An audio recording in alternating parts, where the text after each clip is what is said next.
ಲಕ್ಷ್ಮೀ ಬಾರಮ್ಮ serial Vaishnav ಗುಂಗಲ್ಲಿ ಮೈಮರೆತ Lakshmi ಕಾವೇರಿಯಿಂದ ಬೈಕುಳ Lakshmi ವೈಷ್ಣವ್ಗೆ message ಮಾಡ್ತಾ ಇರ್ತಾಳೆ. ಮನೆಯಲ್ಲಿ ಅತಿಂದಿತ್ತ ಓಡಾಡುತ್ತಾ ಮೊಬೈಲ್ನಲ್ಲಿ ಅವನಿಗೆ ಮೆಸೇಜ್ ಮಾಡುತ್ತಾಳೆ. ಅವನು ವಾಯ್ಸ್ ಮೆಸೇಜ್ ಕಳಿಸುತ್ತಾ ಇರುತ್ತಾನೆ.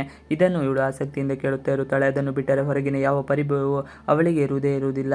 ಇವತ್ತು ವೈಷ್ಣವ್ ಸ್ಟುಡಿಯೋಗೆ ಹೋಗುವ ಮುನ್ನ ಲಕ್ಷ್ಮಿಯನ್ನು ಭೇಟಿಯಾಗಿಲ್ಲ. ಹಾಗಾಗಿ ಅವಳಿಗೆ ವೈಷ್ಣವ್ ಎಲ್ಲಿದ್ದಾನೆ ಅನ್ನೋದು ಗೊತ್ತಾಗಿರಲಿಲ್ಲ. ರೀ ಎಲ್ಲಿದ್ದೀರಾ ಅಂತ ಮೆಸೇಜ್ ಮಾಡ್ತಾಳೆ. ಅವನು ನಾನು ಭೂಮಿ ಮೇಲೆ ಇದ್ದೀನಿ ಎಂದು ರೀಪ್ಲೈ ಮಾಡ್ತಾನೆ. ಏನು ತಮಾಷೆನ ಅಂತ ಲಕ್ಷ್ಮಿ ಕೇಳ್ತಾಳೆ. ಇಲ್ಲಪ್ಪ ಸೀರಿಯಸ್ಸು, ಆಂಬ್ಯುಲೆನ್ಸ್ ಕರೆಸಬೇಕು, ಅಷ್ಟೊಂದು ಸೀರಿಯಸ್ಸು ಅಂತ ಮತ್ತೆ ಅವಳ ಕಾಲು ಎಳೆಯುತ್ತಾನೆ. ಇದನ್ನೆಲ್ಲ ನೋಡ್ತಾ ಮೆಸೇಜ್ ಮಾಡ್ತಾ ಲಕ್ಷ್ಮಿ ಮೈ ಮರೆತಿರುತ್ತಾಳೆ. ತಾನು ಎಲ್ಲಿಗೆ ಹೋದೆ, ಎಲ್ಲಿಂದ ಬಂದೆ ಅಂತಾನೆ ಅವಳಿಗೆ ತಿಳಿದೇ ಇರುವುದಿಲ್ಲ. ಹಾಗೆ ಮುಂದೆ ನಡೆದುಕೊಂಡು ಹಾಲಿಗೆ ಬರುತ್ತಾಳೆ. ನಂತರ ಅಡುಗೆ ಮನೆಗೆ ಹೋಗುತ್ತಾಳೆ. ಅಲ್ಲಿ ಹಾಲು ಕಾಯಿಸಲು ಇಡುತ್ತಾಳೆ. ಆಗಲೂ ಅವಳು ಮೆಸೇಜ್ ಮಾಡ್ತಾ ಇರುತ್ತಾಳೆ.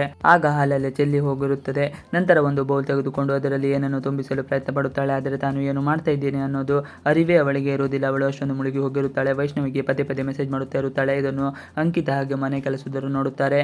ನೋಡಿ ಹೇಗಾಡ್ತಾರೆ, ಇದಕ್ಕೆ ಲಕ್ಷ್ಮಕ್ಕ ಫುಲ್ ಲವ್ವಲ್ಲಿ ಬಿದ್ದಿದ್ದಾರೆ ಎಂದು ಗಂಗಾ ಹೇಳ್ತಾಳೆ. ಅದನ್ನು ಅಂಕಿತ್ ಕೂಡ ನೋಡಿ, ಹೌದು ಇದು ಪ್ರೀತಿ ಮಹಿಮೆಯನ್ನು ನೋಡಿ ಅವರಿಗೆ ಏನು ಅರ್ಥ ಆಗ್ತಾ ಇಲ್ಲ, ಅವರಿಗೆ ಹೊರಗಿನ ಪ್ರಪಂಚನೇ ಗೊತ್ತಾಗ್ತಾ ಇಲ್ಲ ಎಂದು ಹೇಳುತ್ತಾನೆ.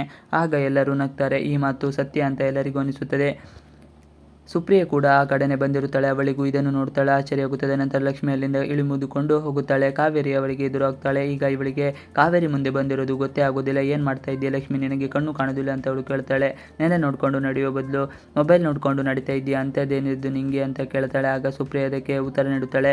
ನಿಮ್ಮ ಸೊಸೆ ಲವ್ವಲ್ಲಿ ಬಿದ್ದಾಳೆ, ಪ್ರೀತಿಯಲ್ಲಿ ಬಿದ್ದ ಮೇಲೆ ಜಗತ್ತಿನಲ್ಲಿ ಕಾಣೋದಿಲ್ಲ ಅತ್ತಿಗೆ ಎಂದು ಹೇಳ್ತಾಳೆ. ಈಗ ಲಕ್ಷ್ಮಿ ಗೊತ್ತಾಗಿಲ್ಲ, ನಾನು ಮೆಸೇಜ್ ಮಾಡಿಕೊಂಡು ಬರ್ತಾ ಇದ್ದೆ ಎಂದು ಅವಳ ಎದುರು ಧೈರ್ಯವಾಗಿ ಉತ್ತರ ಕೊಡುತ್ತಾಳೆ. ಆದರೆ ಕಾವೇರಿ ಮಾತ್ರ ಎಲ್ಲರ ಎದುರು ಲಕ್ಷ್ಮಿಗೆ ಜೋರಾಗಿ ಗದರಿಸುತ್ತಾಳೆ. ಇದರಿಂದ ಅಲ್ಲಿಯವರಿಗೆ ಬೇಸರ ಆಗುತ್ತದೆ.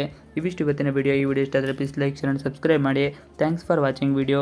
Please like, share and subscribe our channel. Thanks for watching video.